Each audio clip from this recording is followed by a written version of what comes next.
Hello and welcome to Unacademy IAS English, a one-stop destination for the English medium civil services aspirants.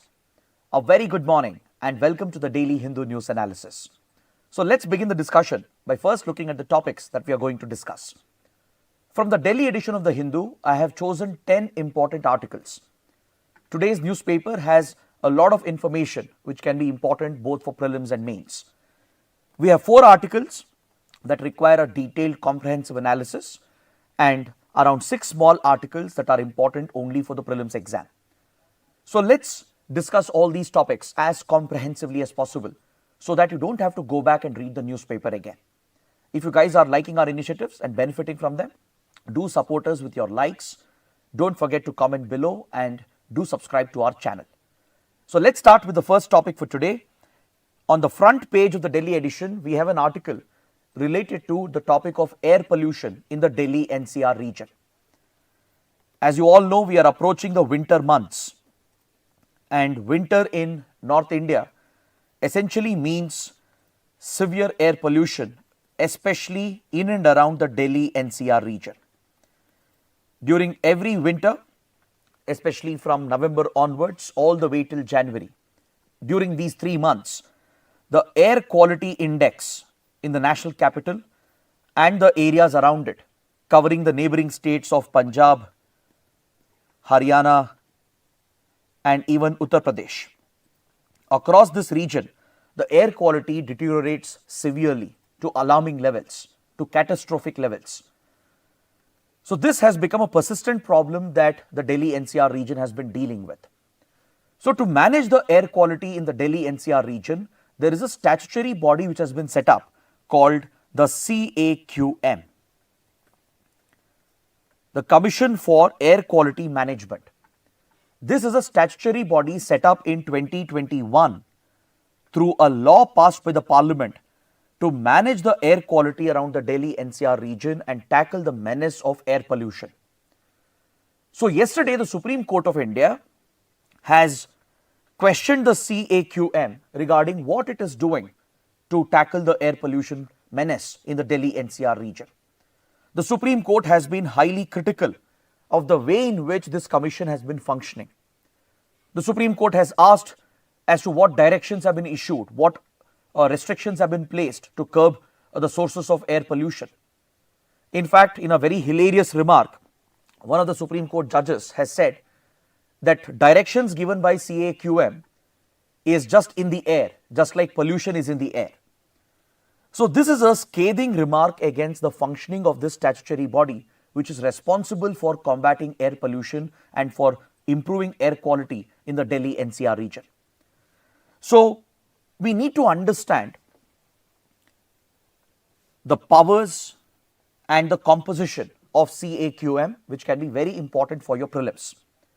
So let's take a look at the Commission for Air Quality Management, what mandate has been given to this statutory body through the law, what powers have been bestowed on it, and what kind of orders are issued, what kind of directions are issued by this statutory body in order to curtail air pollution in the Delhi NCR region.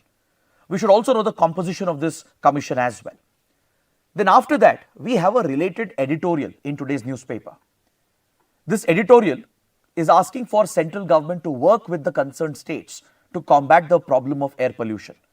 So let's take a detailed look at the editorial as well. But before that, let's understand the powers and the composition of this important commission.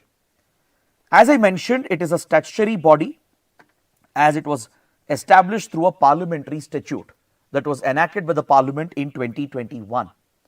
Its primary mandate is to take all possible measures to restrict the sources of air pollution in Delhi NCR region. It can issue orders which are binding on all the stakeholders and the authorities. It can even levy penalties for the violators. It can take punitive action against those who are not following the orders in order to curb the sources of air pollution. It also focuses on ensuring the air quality index in the Delhi NCR region improves during the winter months especially, and its jurisdiction extends beyond the national capital. It extends into the neighboring states, Punjab, Haryana and UP, and even Rajasthan, where the sources of air pollution are present. So this statutory body has been given an extended jurisdiction beyond the Delhi NCR region into the adjoining states as well. So across this region, the Commission for Air Quality Management exercises jurisdiction, and it has the powers to restrict activities, human activities, economic activities which are contributing to air pollution can be restricted and curbed. It can even investigate and conduct research regarding the sources of air pollution and how it is impacting the air quality in the region. It even has the powers to bring out codes and guidelines that should be followed by the concerned governments. The Delhi government, the state governments of UP, Punjab, Haryana, Rajasthan, they are bound to follow the codes and guidelines that are brought out by this commission. And apart from that, it issues orders which are binding on all the stakeholders, including the public. And for any violations of these orders, punishments and penalties can be levied as well. So these orders are binding, and the commission is accountable. It's answerable to the parliament. It is directly answerable to the parliament. The parliament can call the commission and inquire about its functioning. So of late, there has been criticism regarding how the commission has been functioning, and the Supreme Court has taken the commission to task. So let's understand why we have been struggling with dealing with air pollution in Delhi NCR region. But before that, please take a look at the composition of the commission, which can come as a prelims question. This statutory body is headed by a chairperson who is a government official of the rank of secretary or chief secretary. And the chairperson is given a term of 3 years, or if they reach the age of 70 years, whichever is earlier. Apart from the chairperson, there are 5 ex officio members from the concerned states at the rank of chief secretary or secretary, who is handling the environment related department at the state level. So they have a representation, they are ex officio members. There are 3 technical members appointed full time to provide technical inputs, 3 members from NGOs and civil society, and also representation from technical organizations like Central Pollution Control Board, ISRO and Niti Aayog. This is the composition of the Commission for Air Quality Management. Now let's look at this editorial on page number 8, that is calling for center-state cooperation to combat the menace of air pollution. To understand this editorial, first we need to look at the problem of air pollution in the Delhi NCR region. See, in the Delhi NCR region, the problem gets aggravated particularly during the winter months. That is from November to January, even extending up to February. Deadly smog conditions are witnessed in and around Delhi NCR region, and this is a result of a few climatic and weather patterns that is present in the region, and also due to excessive air pollution that is a common feature of this region. So you should understand what are the primary sources in this region which is contributing to extensive air pollution. So first, of course, we have vehicular pollution caused by the large number of vehicles that ply around the Delhi NCR region. Apart from vehicular pollution, we also have construction activity, which is a major contributor. Road construction, large scale public projects, or even any construction of private property. Construction results in digging of the earth material. It releases the particulate matter and the dust into the air. And large scale construction and road repair activity also becomes a major contributor. Then of course, we also have industrial activity. The polluting industries present in the region, especially power plants, thermal power plants, which still rely on coal-based fossil fuels, and even diesel generator sets.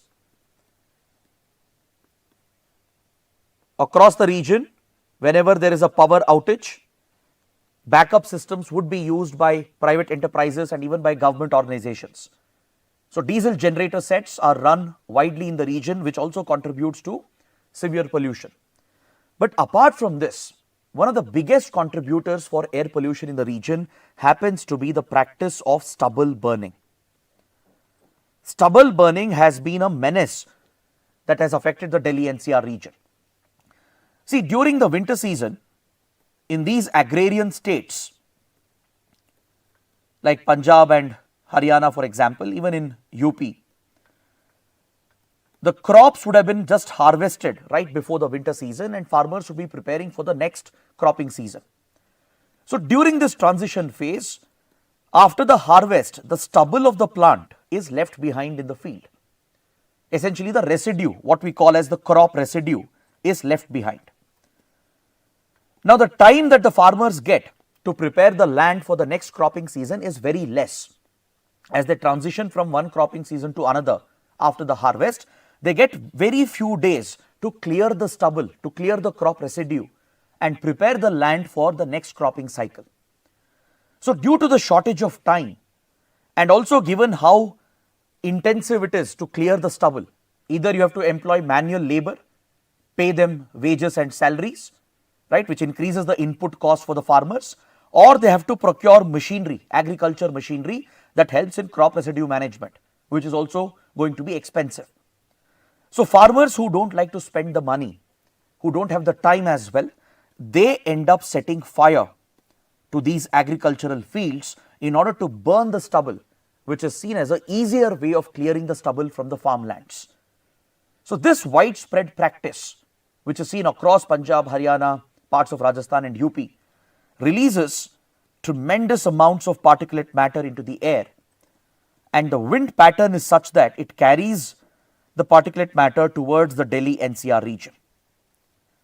During the winter months, because of the unique climatic and weather conditions around Delhi, you have very still winds, which allows the particulate matter to settle down and come down closer to the surface, which enables the formation of deadly smoke conditions. Right? So, as a result, the Delhi NCR region is extremely vulnerable, and almost every year it has become a repeating pattern where the air quality deteriorates severely to alarming levels, which leads to the declaration of even health emergencies.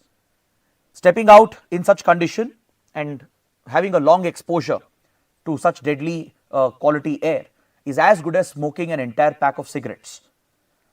So, this leads to respiratory problems. It causes irritation of the eye, especially asthma patients and other patients suffering from respiratory illness. For them, it becomes unlivable. It increases the risk of cancer, and it can become a leading killer as well, as it significantly affects life expectancy. So, this is the deadly challenge that Delhi is dealing with, and the region around it also is affected by the same challenge. So, this is where the article is urging center and states to work together. For example, there are many steps, many initiatives that have been taken up. The Commission for Air Quality Management was set up as a statutory body, primarily to deal with all these sources of air pollution. The role of the Commission is to issue the orders to restrict some of these polluting activities. Especially during the vulnerable months, the Commission has to proactively implement measures as per a graded plan. There is a graded response action plan which is in place in the Delhi NCR region, which provides for a sequential approach, an incremental approach to restrict economic and human activities, which can help in curbing pollution levels depending on the air quality. As the air quality deteriorates, more stricter measures can be implemented as per the graded response action plan, which can be enforced by the Commission. So, for example, a vehicle movement can be curbed. Schemes such as odd-even scheme can be introduced, where odd-numbered and even-numbered vehicles are allowed to ply on the roads on only alternate days, mainly to reduce the vehicular traffic. The movement of trucks and other diesel-based vehicles can be restricted. The operations of power plants, thermal power plants and industries can be restricted. And more importantly, construction and road work can also be restricted and even completely prohibited. So, these are some extraordinary powers available with the Commission, right? But to enforce them, you need good collaboration between the center and the states, between the Commission and the state governments. Coming to the practice of stubble burning, various interventions have been thought of. See, one intervention could be to create an incentive model where the governments can give a financial incentive to the farmers to remove and collect the stubble and hand it over to the biofuel industry, so that this could become feedstock, the organic stubble, right, which is removed from the field. If it is collected and handed over to biofuel industry, it can be turned into biofuel. So farmers can even get a financial incentive which increases their income, creating a reinforcement that they have to remove the stubble and collect the stubble and hand it over to the concerned authorities. But this model has not taken off. The model has not really worked. The other model is to penalize those who violate the orders and still carry to or still continue to burn stubble. They should be penalized. In fact, last year Supreme Court has strictly banned stubble burning. It has asked the Commission to enforce the ban on stubble burning, which means the Commission has to levy penalties by working with state governments, which is not happening on the ground. There are still many incidents being reported. ISRO satellites picks up these multiple fires across Punjab, Haryana and the entire agrarian belt, which is directly contributing to the severe deterioration in air quality. So there are other measures being suggested, for example, providing mechanized farm equipment to handle the crop residue. If farmers are given mechanized farm equipment to scientifically manage the crop residue, to quickly remove the crop residue by using machinery, this could reduce the time and the cost as well, right? And it could encourage the farmers to focus on managing the crop residue instead of burning the crop residue. So this model also has been tried by the state governments with the Commission for Air Quality Management, but again, it has not been a big success. There are shortcomings in implementation, in enforcement. So this is where the Supreme Court is pointing out that the Commission should act more proactively.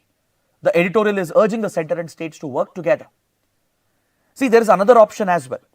There is a crop residue management machine which can remove the stubble and convert the stubble into these pellets, which can be used as a fuel for power plants.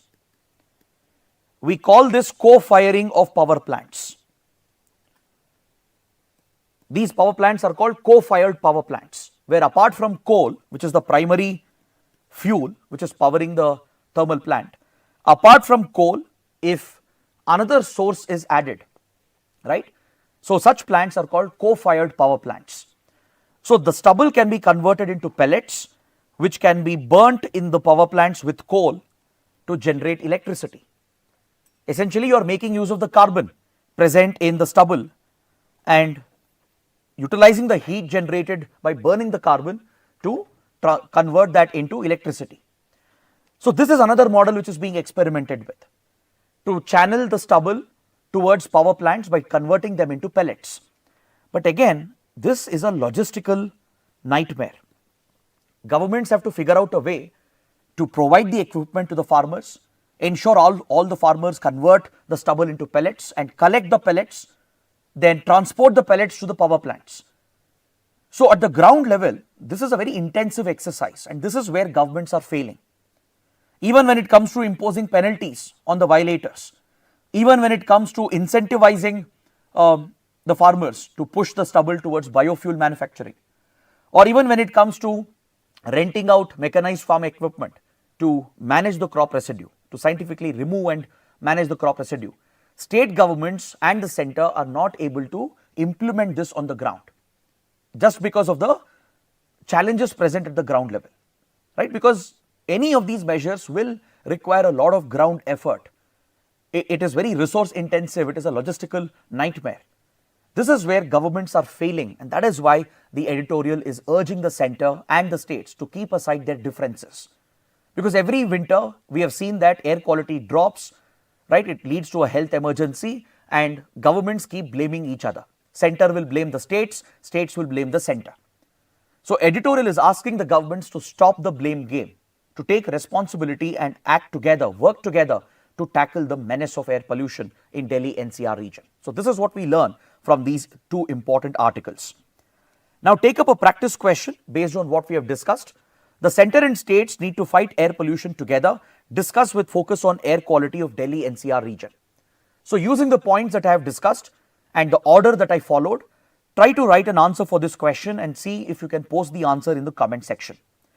Now before I proceed to the next article, I would like to remind you that you can join my Telegram channel by scanning the QR code, so that I'll be sharing some updates and I'll be trying to provide you some notes as well down the line. Now let's look at another important article from page number 8. We have a column on page number 8 that talks about the Russia-India economic relationship, which has undergone a major transformation in the last couple of years. See, we all know that India and Russia are close strategic partners. Since the Soviet era, especially from 1971, India and Soviet Union became very close allies in the strategic domain. Soviet Union would give complete diplomatic support to India, be it at United Nations or be it during the 1971 war, right? And it also supported our nuclear and space program, right? And Russia or Soviet Union played a critical role in modernization of Indian armed forces. It became the biggest arms supplier to India. So our relationship was largely limited to this. India-Russia relations was largely limited to the close strategic diplomatic partnership with support in nuclear and space technology and supply of military hardware. So these were the only focus areas of India-Russia relationship. Economic relationship was never a top priority. Even though in recent years, India-Russia tried to step up the economic relationship, it was not really improving, because there was a big mismatch in our political and economic models with regard to our trade policies and focus areas. And also logistically, trading between India and Russia was never easy. We don't have easy connectivity routes and trade corridors. So all these hurdles had prevented India-Russia from getting closer economically.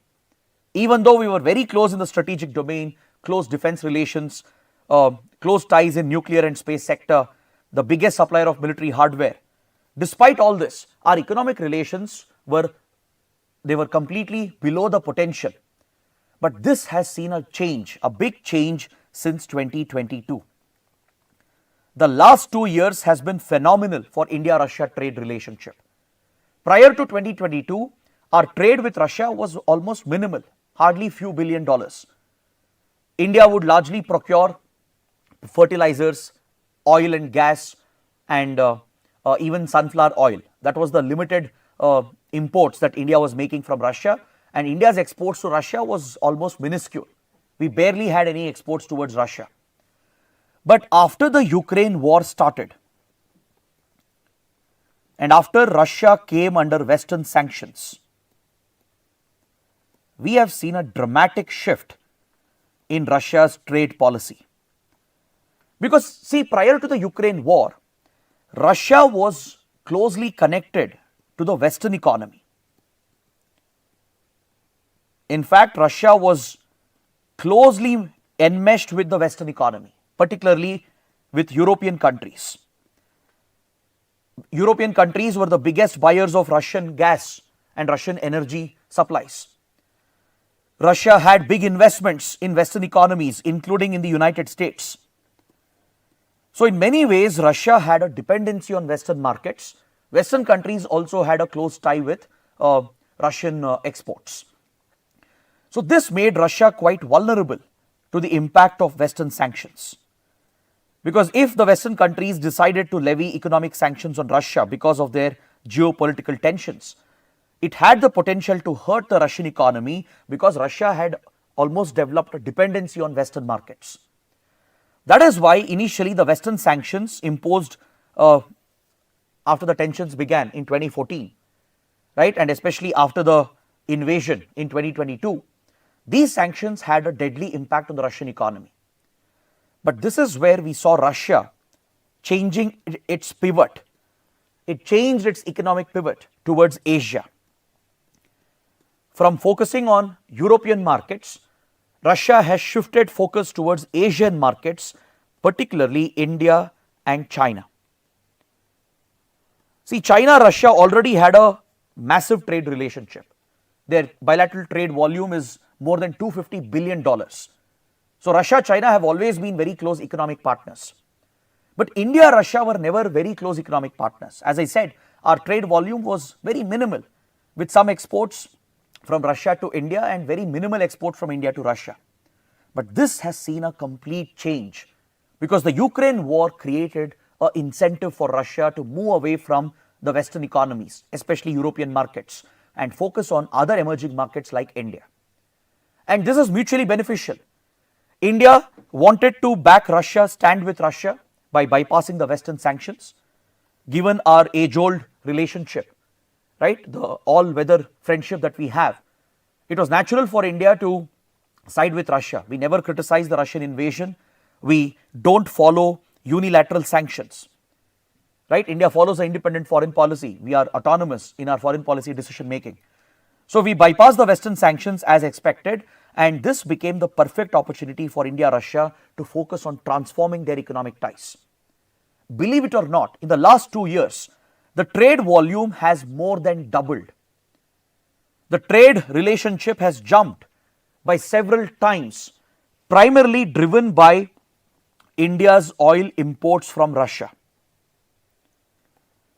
See, for Russia, oil and gas exports has been a primary source of revenue.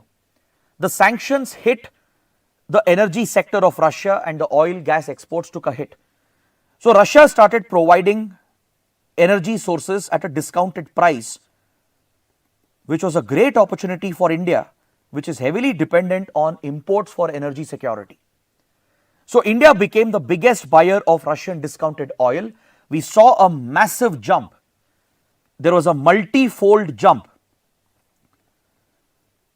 The imports that India made from Russia, primarily driven by crude oil imports, has jumped by 634%. The total trade volume has jumped by more than 450%. This is the massive exponential jump that we have seen in the trade relationship. So it shows that there are opportunities if the two countries can work together to further build on this trade relationship. Because see, right now the trade relationship is not very healthy. Obviously, there is a massive trade deficit that goes against India, as most of the trade is constituted of Russian oil, right? There is a huge trade deficit for India and India owes that to Russia. And we are struggling to make the payments as we are not able to use alternate currencies. We are struggling to bypass the dollar-dominated system. We have tried using the rupee-ruble arrangement to settle the trade in our national currencies, but even this has been running into hurdles. Since Russia doesn't have any major requirement from the Indian market, since there are no major exports from India to Russia, this has become a hurdle for implementing the rupee-ruble arrangement or to use rupee-based transactions. We created Vostro-Nostro accounts and started paying for Russian oil in Indian rupees, depositing the money in Indian banks. But Russia has no use for that. Russia has no use for Indian rupee because it doesn't have major imports or major procurement from the Indian market. So this is what we need to address. Increasing India's exports to Russia and driving a more balanced trade relationship and exploring other unexplored areas, and that has become the focus of the trade relationship. Recently, when PM Modi visited Russia, met with Putin, both countries have aligned their trade approach.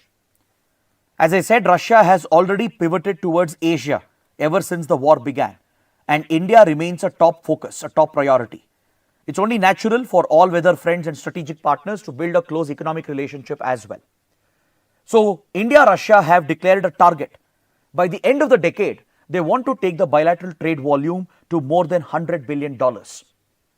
Currently, it's somewhere around $55 billion, right? And majority of it is comprised of India's oil imports from Russia, which is not a healthy trade relationship. So the goal for the next few years, by 2030, is to more than double the trade relationship with a significant increase in Indian exports to Russia and diversification of the trade into other sectors that would mutually benefit both the countries. So to achieve the target, there are many challenges present, there are hurdles present, and we need to overcome them. So let's take a look at this. As I mentioned, one big challenge for India-Russia relations has always been the lack of logistics, especially the lack of connectivity. See, the traditional route to trade between India and Russia is a very long circuitous route that passes through Arabian Sea and Bab el-Mandeb Strait into the Red Sea, towards the Suez Canal and into the Mediterranean Sea, then across the Atlantic into the North Sea and the Baltic to reach Russia. So this route via the Suez Canal, via the Red Sea, is not only a very long and circuitous route, it takes more time, the distance is more, the cost of transportation increases, but also this route is vulnerable. There are multiple choke points present. Suez Canal itself is a choke point. Bab el-Mandeb is a choke point. And there are multiple security risks present over here. From Somalian piracy to the recent Houthi attacks from Yemen, they all pose a threat to commercial shipping and it destabilizes the trade route. It increases the cost of shipping and the cost of logistics. It takes almost a month or sometimes even more than 1 month to send the goods from India to Russia through this traditional route. The distance is more, the cost goes up, the time goes up. So both India and Russia are exploring other alternate connectivity routes. During the recent meet between PM Modi and Vladimir Putin, India and Russia have agreed to focus on the connectivity projects. One important connectivity route we are pursuing is the Chennai-Vladivostok Maritime Corridor. India and Russia are working on a plan to link India closely with Russian Far East, basically the Siberia region. Russian Far East has plenty of resources, natural resources, from coal to oil and gas to precious minerals. Indian companies are already investing in the region. Government of India has announced a line of credit of $1 billion to step up Indian investment in Siberia. So it's only natural to connect the region as well and create a shorter trading route, because this route, once it becomes operational, the Chennai-Vladivostok maritime route, it will be much shorter in distance. The time required would be less. The cost of transportation will drop significantly. So this would become a better trade corridor, a more viable logistics corridor between India and Russia that can boost the trade relationship. The other connectivity project that we are really focused on is the INSTC project, the International North-South Transport Corridor, which was proposed back in the 1990s, and India and Russia are trying to revive this project by working with Iran, Azerbaijan, and recently Russia has even invited Pakistan to join the initiative. Right? So Pakistan has shown interest and it has even begun the process of joining the initiative. The idea is to create an alternate route from India to Iran by using the maritime links to connect with Iranian ports like Bandar Abbas and Chabahar. Then use the road and rail network in Iran to connect with Caspian Sea, and use the Caspian Sea navigation route, inland navigation route through Azerbaijan and Russian territory to reach Russia and then even Europe. This can even be extended into Central Asia over here. So this lucrative trade corridor is being explored, and India and Russia have agreed to speed up the process of establishing this corridor. So creating such connectivity is important. Then apart from that, we need to diversify the trade relationship. See, one big challenge in the trade relationship is that we have never focused on other areas of collaboration. Because see, our trade policies are different, our political systems are different, our economic model itself is very different. See, India today has focused on startups, service-based industries. We have become leaders in information technology, right? There's a lot of research and innovation happening in India. Russia, on the other hand, is still a little outdated when it comes to its technological focus. So there needs to be a synergy that India and Russia have to build. When it comes to R&D and innovation, there is a need for Indian companies and startups to work closely with Russian organizations, which is not the case. For example, if you look at India-US relations, India-Europe or India-Australia relations or India-Israel relations, our private sector works very closely with each other because we have some common synergies, common domains and technologies that we are working on. That is missing in India-Russia relationship. The relationship was largely limited to cooperation in nuclear technology and space technology and military technology. This alone is not enough. We need to widen the focus of research and innovation, and there should be synergy between our private industries and Russian private companies. There should be synergy between our governments and public organizations as well. We need to synchronize our trade policies, facilitate easier trade by removing the trade barriers, reducing the tariffs, coming out with easier policies to drive investment on both sides. Then agriculture is another major domain of collaboration. Russia is a major agrarian country. Russia provides sunflower oil. It's a major producer of fertilizers, right? It's a major producer of wheat and other crops, even soy and corn. And it helps India to overcome inflation. It helps India to deal with climate risk. And India can also share agricultural resources and agricultural technology with Russia. Then another underexplored area is engineering, especially MSME industries, which are involved in engineering and manufacturing, right? They should focus on increasing the trade. For example, India is a leader in smartphone manufacturing today, right? If we can meet the Russian requirement, India can become a leading provider of engineering goods and electronic appliances to Russia, right? So there needs to be diversification of the trade, focus on unexplored areas and creation of synergy and harmony in different sectors. So if these measures are undertaken, then there is great potential for India-Russia relationship, and the set target by 2030, which is to boost the trade volume to more than 100 billion, can definitely be achieved. So along with the close strategic defense partnership, we can even have a economic relationship which is really flourishing, that can benefit both the sides. So this in a way makes us less dependent on Western countries as well, right? It is good for India, it is good for Russia as well. So that is what we learned from this important article. Now please take up a practice question. The Ukrainian crisis has become the major incentive for Russia's economic turn to India, but there are hurdles in the bilateral economic engagement. Illustrate. So use the points that we have discussed and write an answer for this question. Now let's look at the fourth article. On page number 4, there is an article referring to a disturbing development.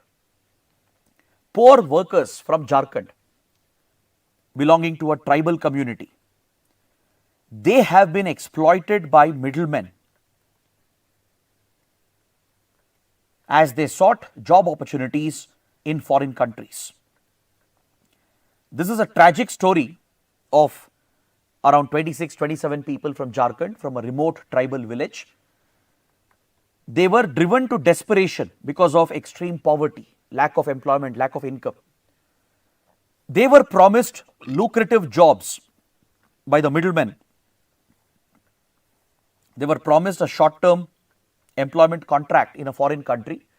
If they took up the employment, they were promised a very good income, which was very attractive for the people from Jharkhand. Now, this was not a choice for them. It's not that they opted to take this job. This was out of desperation. They had no other choice, because poverty and the crisis that the families face in the hinterlands of India drives many such people to take up even risky employment. They fall for the promises made by these recruiters or so-called job recruiters and the middlemen involved, right? And these people from Jharkhand, around 26-27 people from a tribal community, they were sent to the African country of Cameroon.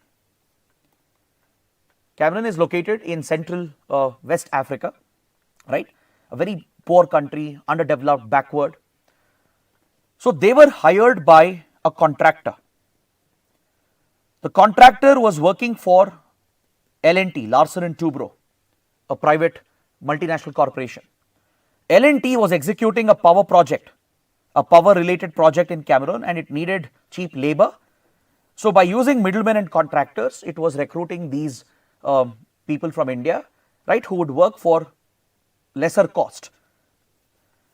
This would be beneficial for the migrant workers as well, as they would make a decent income, thus helping the families to come out of poverty, and it would be a short-term contract. Right now, you might think, what can go wrong over here? It's a good opportunity. Indians are working everywhere in every country. But this is where you need to understand the struggles, the sufferings of the Indian migrant workers. They are very much part of the diaspora.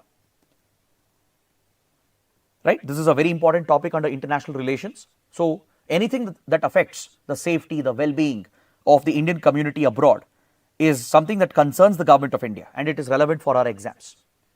I am pointing this issue out because this is not the only incident. There are many such incidents which have happened. So there could be a question that UPSC can ask in mains regarding Indian migrant workers being exploited abroad. So these workers who were promised by the contractor, right, they were moved to Cameroon. They were supposed to be paid decent salaries, given basic living conditions. But once they reached the country and started working for the contractor went back on the commitments. The contractor has not paid them salaries for 4 months. They have not given proper living conditions, and even basic food has not been provided. For several weeks, these workers from Jharkhand who had no knowledge, no awareness, they were trapped in the country with no escape route. They didn't have enough money to book a ticket and fly out. Right? In such cases, usually these contractors who can get abusive, they even confiscate the passports as well of these migrant workers so that they can prevent them from running away. And they were put up in very crowded housing facilities. A small room had been given, according to news reports, where 26, 27 people had to live. Imagine that condition, right? Even basic food was not provided, only rice and some boiled potatoes, and nothing else has been given, that too in very minimal quantities. So these workers have gone hungry. They haven't been paid salaries. They have been living a horrible life for several months. Finally, they managed to reach out to their families in India. They sent a video message asking them to be rescued. This message eventually reached the Chief Minister of Jharkhand, who brought it up with the Ministry of External Affairs, and then the Government of India intervened. The Government of India put pressure on L&T to rectify this immediately, and L&T ordered the contractor, and the salaries were paid, and these workers were brought back to India as well. Now, this is just one incident. Luckily, it has a good ending where the workers came back safely.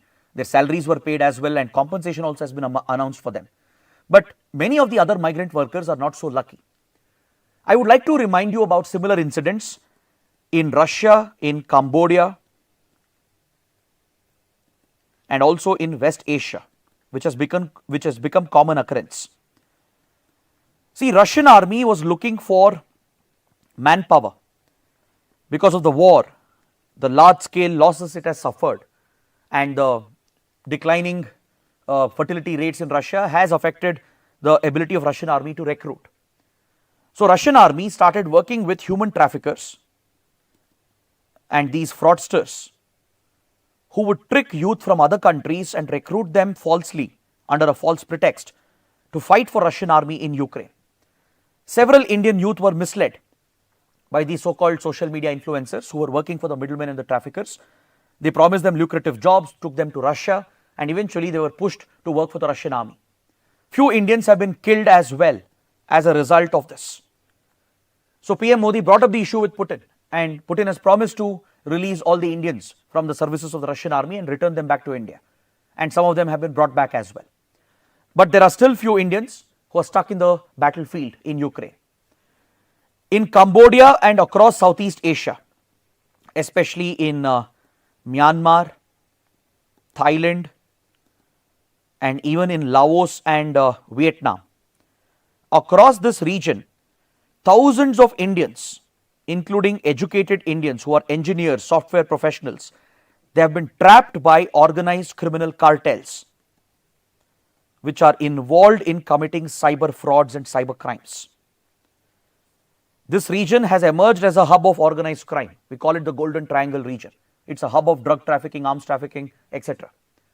But now it has become a hub of cyber crimes as well. There are criminal cartels committing these cyber frauds, all the fraudulent scams which are happening, the fake WhatsApp calls you get, the Telegram messages you get, most of it is being run from here, right? And they are recruiting Indians by duping them, by tricking them.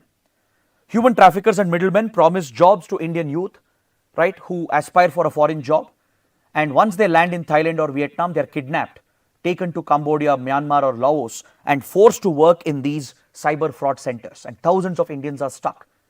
The Indian government is working with the embassies in these countries to secure their release and bring them back safely. So this is another crisis that we are dealing with. Similarly, in West Asia, Indian workers have been abused and exploited from several decades, especially the blue-collared workers. those who don't have high education and high skills, right? Those who are semi-skilled, those who have a very basic education from states like Kerala, Andhra Pradesh, Punjab, Bihar, etc. There are lakhs of Indian youth across West Asian countries, from Saudi Arabia to Kuwait to Qatar to UAE. So we have a very big diaspora community. Most of them are blue-collared workers working in construction, hospitality, oil sector, etc. Right? They are the backbone of several West Asian economies. But however, they are also abused and tricked and duped by the middlemen. They are abused by the employers as well sometimes. They are not paid salaries, not given proper living conditions. Their social security is not taken care of. They don't get insurance or pension, right? And in many cases, women especially, women and even children, they have been pushed into human trafficking rings, into prostitution as well, right? So such large-scale abuses have taken place and it continues to take place. So the well-being of the Indian workers abroad remains a concern, a challenge for India. Now, why does it occur? Why do so many Indians move out? The prime reason is its desperation. Don't think many of the Indians have a choice. See, those who go to study in US or Europe or Australia, they have a choice. They're making a choice to study in better countries, to find better job opportunities, right? But we are talking only about the elite section of the country. But majority of the Indians who go abroad, right, more than 95% of them, they are going out of desperation. Nobody likes to leave the country. It's a desperation for them because they have no opportunities in India. There is poverty. They do not have adequate job opportunities to take care of their families. And also there is this tag with working abroad, right? A social status that comes with working in a foreign country. Even if it's a very menial job, it brings a elevated social status. It becomes a very aspirational thing, right? So this is what is pushing Indian youth and the workers of India to go abroad, and many times they fall trap or they get trapped by the middlemen and the human traffickers, and they often get abused. They face these serious challenges, right? Some of the situations can even become life-threatening, and that is what we need to address through our diplomacy. Clear? So please be mindful of the situation that Indian workers are facing abroad. Now coming to the prelims section, let's take a quick look at the small articles. On page number 6, the Hindu carries an image of the transshipment terminal at Vizhinjam near Thiruvananthapuram. This is one of the strategic, most important seaports of India, which is serving as a transshipment hub. So you need to understand what is so unique about this transshipment terminal. See, India has several major ports, but compared to any other port, the newly built Vizhinjam International Seaport and Transshipment Facility has something really unique and strategic about its location and about the features present at the port. Can you see this massive container ship which has been docked at the port? This is one of the world's largest commercial cargo ships. So this port has the ability to handle such large container ships. And not just that, the location of this port is what makes it strategic. Compared to any other port in India, this is the only port of India which is very close to the international shipping lane. Just 10 nautical miles from here,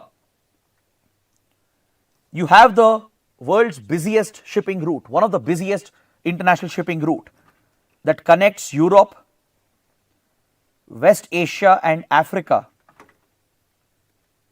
with South Asia, Southeast Asia and the Pacific. This is one of the most critical shipping lanes in the world. So this port, located in Kerala on the outskirts of Thiruvananthapuram, very close to the Thiruvananthapuram International Airport, it's hardly 10 nautical miles from this critical shipping lane, which makes it perfect, ideal for transshipment facility to be located. So cargo ships coming from Europe and Africa, if they want to offload a certain cargo in India and pick up a cargo from India, right, they can quickly move from the shipping lane, enter the strategic port here and again join back the trade route. Compared to, let's say, other ports which are further away like Chennai or Mundra or JNPT or Kolkata or even Mangaluru, which are further away from the international shipping lane, this is the closest port of India to the international shipping lane. That is what makes it strategic. And it is a multi-purpose port. It is an all-weather port, a greenfield project built from scratch with state-of-the-art facilities. Today, it is comparable to the global shipping hubs of Dubai, Singapore, Colombo as well. See, right now, most of India's exports and imports, the transshipment happens through Dubai, Colombo and Singapore. We are heavily dependent on these ports. But this is one port of India which can change this. In the future, once its capacity is built up to its full potential, the Vizhinjam port can handle more than 50% of our transshipment requirements, which will reduce our dependency on Colombo, Singapore and Dubai. This will make India more self-reliant. Is this clear? Also, it has a natural depth. It has a natural depth that reduces the need for frequent dredging, and the geographical conditions are perfect, ideal for even bringing large ships. The world's largest commercial cargo ships and cruise ships can also dock at Vizhinjam port. So, promoting cruise-based tourism could be a possibility. So, that is the advantage of this strategic port, the first deep water container transshipment port of India. So, that is why the topic is important. Now, let us look at another sea-based connectivity project which is in the news. On page number 9, there is an article referring to the Nagapattinam-Kankesanthurai ferry service, which was recently restarted between India and Sri Lanka. Last year, Prime Minister Modi, who met with the Sri Lankan leader, Ranil Wickremesinghe, the former Sri Lankan leader, they inaugurated an old project. Basically, they restarted an old connectivity project. They restarted the ferry service between Nagapattinam in coastal Tamil Nadu to connect with Kankesanthurai in Jaffna, which is in northern Sri Lanka. See, this is a historic shipping route. Several decades ago, we had a ferry service between Nagapattinam and Kankesanthurai, but it had been suspended mainly because of the ethnic conflict in Sri Lanka. With the rise of LTTE and Tamil militancy and the spillover effect on India, and also the tensions between India and Sri Lanka, we had stopped the ferry service. Now, with improved relations, India Sri Lanka resumed the ferry service last year between Nagapattinam and Kankesanthurai. It basically connects the two countries across the Park Strait. Now, this is a historical route. There is an age-old historical link that connects the Tamil community on both sides. In northern Sri Lanka, you have a strong Sri Lankan Tamil community closely connected with Indian Tamils. So, this route has a lot of historical, cultural and economic significance. It can benefit the traders on both sides, the Tamil traders who trade between southern Tamil Nadu and northern Sri Lanka. It can boost local trade across the border, benefit the Tamil communities on both sides. It has helped refugees as well, the Tamil refugees. It can boost tourism between India and Sri Lanka.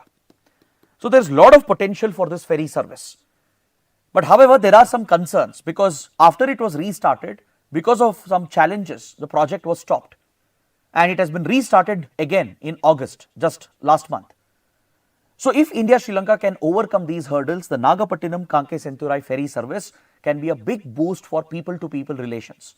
It can improve the cultural economic ties, boost cross-border trade and promote tourism as well. Similar routes are being explored between India and Sri Lanka. There are other ferry services which are being explored. So, we need to see whether those projects will materialize. Let us look at the next article related to polity. Election Commission has asked Maharashtra government as to why its orders regarding transfer of few officials was not followed ahead of the assembly elections. So, basically, Election Commission of India has the powers to order the transfer of officials during election season. It can order the governments, both the central government and the state governments, when elections are announced respectively for Lok Sabha and assembly elections. It can order the transfer of government officials to change the officials from their postings. The Election Commission does this to ensure that officials are unbiased in the conduct of elections, to ensure that officials are neutral and they do not favor any political party or political leader during the conduct of elections. Because conduct of free and fair elections is the basic tenet of a functional democracy, and it is essentially your government machinery which conducts the elections. It's the bureaucracy that eventually conducts the elections, right? The government machinery becomes the electoral machinery of the election commission. Now, this is where you need to understand, is there any provision that empowers the EC to exercise these powers on the government machinery? So, the answer is yes. Under Article 324 of the Indian Constitution, Election Commission of India has been vested with the powers of superintendence, direction and control over the election process. So, be it for general elections to the Lok Sabha or the state assembly elections, the Election Commission will exercise complete superintendence and control, and accordingly it can issue directions to the concerned authorities. Look at clause number 6, Article 324, clause number 6. It directs the president and the governor who head the executive. President is the head of the union executive, governor is the head of the state executive. The government bureaucracy, the central and state bureaucracy, they essentially report to the president and the governor, right? They are appointed through the president and the governor. So, president and governor of a state, they have to make the staff available as required by the election commission in order to enable the election commission to conduct the elections. When elections are announced, election commission will basically raise a request with the concerned governments that assign the government bureaucracy to us, and the election commission will look at the key postings, key officials, look at their background as well. If there are questions about their integrity, or if there are allegations that a certain official is close to a certain party or a certain leader, such officials will be transferred immediately. They'll be moved out to other locations or to other departments, right? There is a complete shuffling of officials which is done by the election commission, which is a temporary shuffling only for the election period. Governments are supposed to follow this. It's a mandate. They have to follow the orders of the election commission when it comes to transfers and postings during the election period. So, there is a constitutional backing to this power of the Election Commission of India. Now, coming to another important article. In Arunachal Pradesh, there was a mountain peak which was not climbed by anyone, which was unnamed. Recently, an Indian mountaineering team, they went on an expedition and they have successfully scaled this peak in the Himalayas. The expedition was led by the National Institute of Mountaineering and Adventure Sports.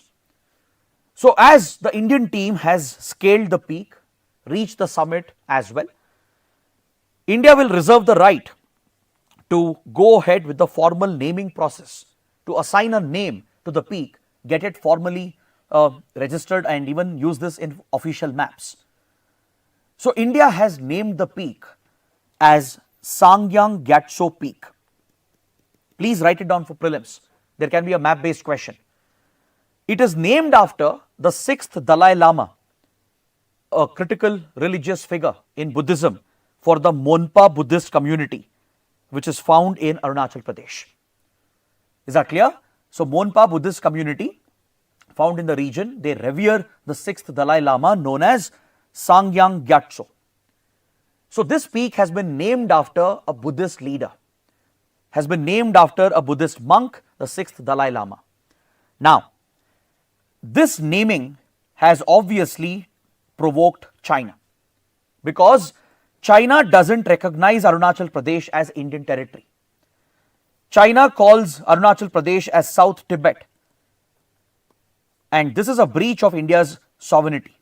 India rejects the claim of China, and this is part of our standing boundary dispute between the two sides. So, China has declared the naming of the peak as null and void. It has called it illegal, which shows the extent to which China can go to interfere with India's internal matters. Without a doubt, Arunachal Pradesh is an integral part of India. We reject the claims of China as the region being South Tibet, right? So, India reserves the right to name or rename any place, any peak. So, this shows the diplomatic standoff as well. So, please note down the location of the peak. If there is a map based question, you should know where it is located. It's located at an altitude of close to 21,000 feet in the Gorichen range of Himalayas in the Arunachal Pradesh state, in the Tawang West Kameng region, right? Tawang is a crucial border location, which is a source of dispute between India and China. This is where the Gelugpa Buddhist monastery is located, right? So between Tawang and West Kameng in the Himalayan belt of Arunachal Pradesh, in the Gorichen range, this is where the peak is located, and this was never climbed or never named. Now, after an Indian team has accomplished the feat, it has been named after the 6th Dalai Lama, and now it is known as Tsangyang Gyatso. Coming to the next article, Indian Army has drawn lessons from the ongoing conflicts in Ukraine and Gaza. Now, this article is important even for mains, not just for prelims. UPSC might ask you, what lessons can be drawn by Indian Army by looking at the battlefield in Ukraine, especially the Ukraine war has some important lessons. Lesson number 1, we always thought that in modern times, wars will be short and swift. We believe that with advances in technology, with advances in ammunition and military hardware, we always believed that we have entered an era of short wars and swift wars. It was widely believed that in an interconnected world, nobody can sustain wars for months and years together. But Russia-Ukraine war has proven this to be wrong. This strategic assumption has been proven to be wrong. The war is dragging for more than 2 years with no end in sight, clearly showing that some countries can have the appetite for a long conflict, a prolonged conflict which is dragging. So this is a key lesson, right? This applies for India. We always believed with India, Pakistan, India, China, if there is ever a war, we had assumed that it would be a short and swift conflict, and accordingly we were gearing up and preparing for that. Our training, our procurement of weapons is based on this assumption that futuristic wars are going to be short and swift. But that need not be the case, right? The Ukraine war has shown, the Gaza war also has shown that wars can drag and prolong, and you need to be prepared for longer conflicts as well. And when you are fighting a longer conflict in the battlefield, see, today we have entered the era of hybrid warfare, where hybrid options, unconventional options are used, from cyber weapons to space weapons to covert proxy wars, etc. But other than that, when there is a prolonged conflict going on, it will primarily be decided on the battlefield, mainly between the armies. So in Ukraine, the utility of long-range missiles, long-range ammunition has come back into focus. Generally, armies didn't prioritize long-range ammunition. This was a old age tactic, right? If you have seen all the popular war-based movies as well, right? They all show these different types of ammunition, right? At least a short-range, medium-range ammunition. So historically, if you look at traditional wars since ancient medieval times or even in modern times, they relied on such ammunition which is quite effective in the battlefield. But as we entered the modern era with new age weapons, the priority or the importance of such ammunition declined. So most armies didn't prioritize long range ammunition, but this thinking has changed by looking at what's happened in Ukraine and Gaza. The utility of long range missiles and ammunition is back.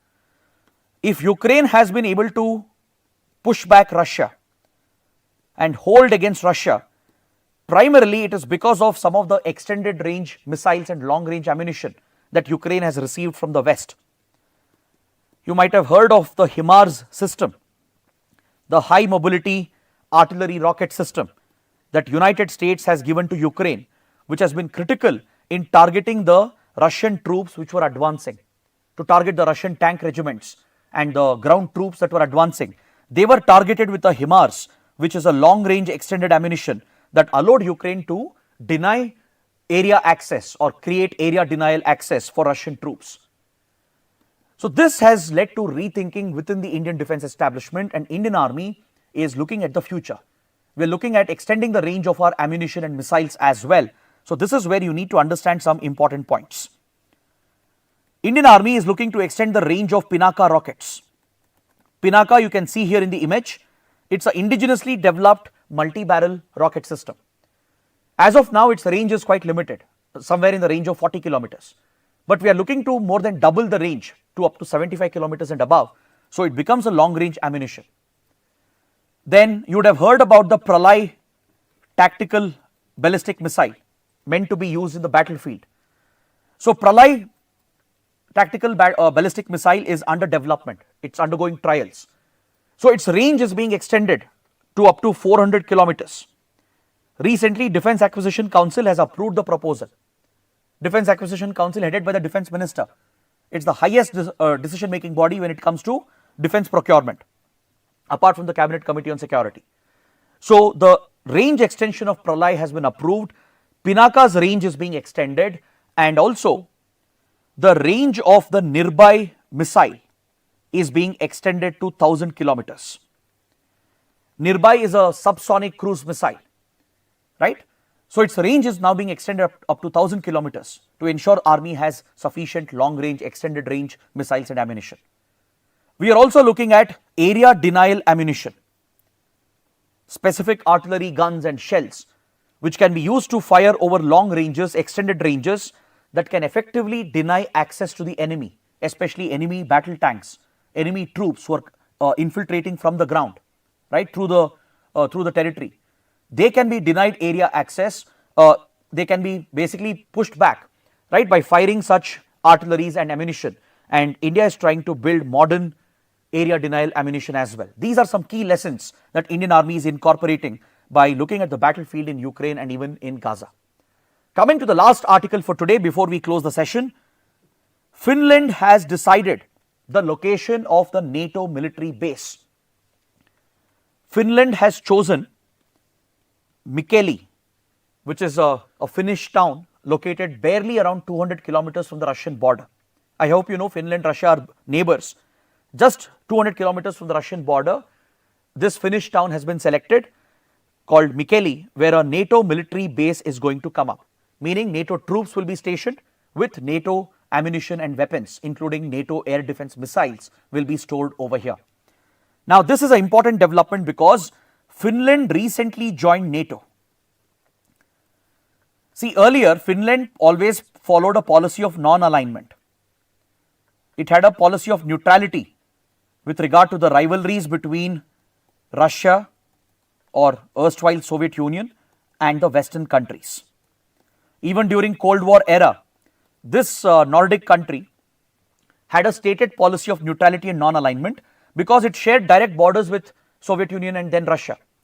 So Finland didn't want to get caught between the Cold War rivalries and it had adopted policy of neutrality and non-alignment. But after Russia attacked Ukraine and Russia showed its military aggression, it pushed Finland to apply for NATO membership, and last year in 2023 it has joined NATO. NATO is a military alliance of the Western powers led by United States. Is this clear? Until last year there were 30 members in NATO. This military alliance promises collective defense under Article 5 of the Washington Convention or Washington Treaty, which established NATO. They have a principle called principle of collective defense, meaning all the members will treat any attack on a NATO country from a non-NATO power. They treat this as a collective attack and they will collectively organize the defense to help the country and counter the non-NATO country which is being hostile. So there were 30 members, including US, Canada, West European countries, etc. But last year, 2 countries have joined NATO. One is Finland. Finland became a new member last year, and being a NATO member means that you have to provide space for NATO troops. A military base has to be provided where NATO troops and weapons can be stationed. And also you need to contribute funds. You need to spend a certain part of your defense budget. There is a mandatory requirement of 2% of your GDP to be spent on defense expenditure.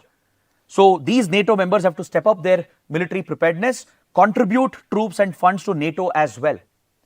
So Finland, which has become part of NATO, has already started taking the measures and it has already selected a location for a NATO military base which is just 200 kilometers from Russian border.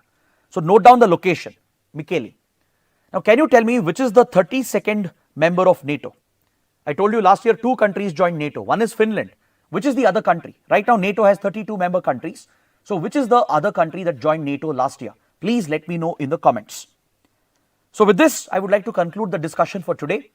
I hope you guys have liked the session, and if you understood everything, do let me know in the comments and also do press the like button. And that is it for today. We'll see you tomorrow. Thanks for watching. Have a good day.